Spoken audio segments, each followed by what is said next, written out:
Bantuan tenda sebanyak 500 unit ini diangkut ke perbatasan Mesir dengan Gaza menggunakan 3 truk kontainer. Tenda berukuran 4x4 meter ini dapat menampung 1 keluarga untuk jumlah maksimal 4 sampai dengan 5 anggota keluarga.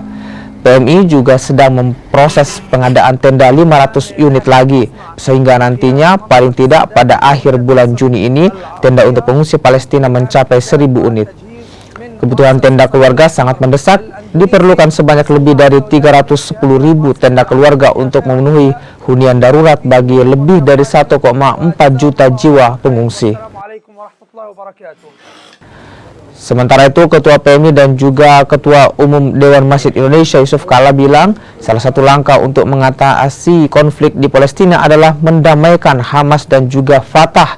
JK mengajak sejumlah pimpinan negara Islam untuk mewarning agar tidak membantu jika keduanya tidak berdamai.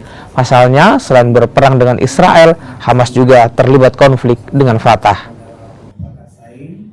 Kalau kita bicara Palestina, ada 2 soal.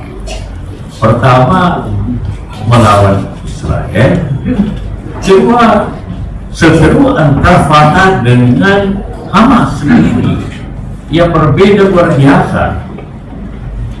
Nah, jadi perang antara Palestina dengan Israel sudah hampir lebih 1000 tahun.